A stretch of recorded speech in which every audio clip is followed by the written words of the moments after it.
Yao bole sako, yao bole tiko, nit enough gudan, fagof dioko. Kanan jabese, yeronda fedu, gara kurati, wana sif katu. Dinike akanu, kayon ke galmagu, milkaini. Kanke atau kabatu kabadebitu karanke wala kitatu wakayo sifadu batu wakayo sifadu batu wakayo sifadu batu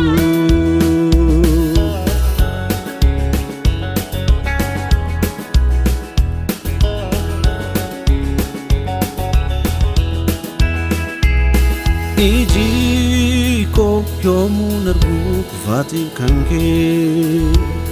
Guriko egawun fedu guyota make Wakayo sina gudisu kalati undan Onenke te sosatu hamu sirra Korumsi Aman sinargu sida bersa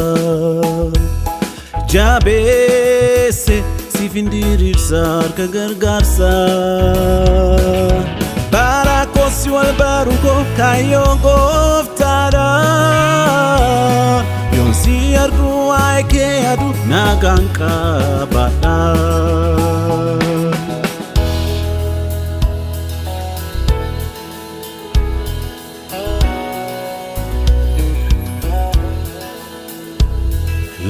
Lalisi akamuka bishankarkara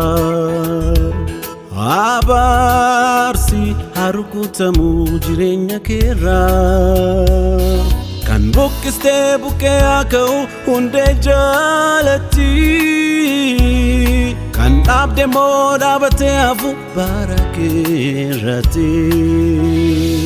Kristos ilmi wakayo sinadum fatu Gabatu ijafurati nalamanatu Gamadi fula kerati konfindi bini Gadu fila falanuni sitini kini Debite galesake injiratu Lubunke gari kufte agapatu Amalan bufadere kubati kera Tasayade amenyanka bofira Makakenu amani wakadura Ulfinan guteronda bakadentut Rifesa mataketi amamila Dabalesi episa garakorat Dabalesi episa garakorati Dabalesi episa garakorati Dabalesi episa garakorati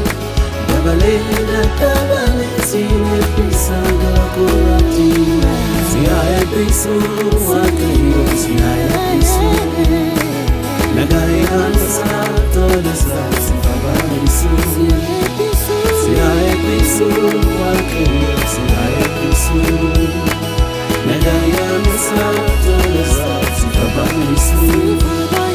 Siaya episu wakayo siaya episu Nagaya nasa tolesa sifabarisu Siaya episu Siaya episu Siaya episu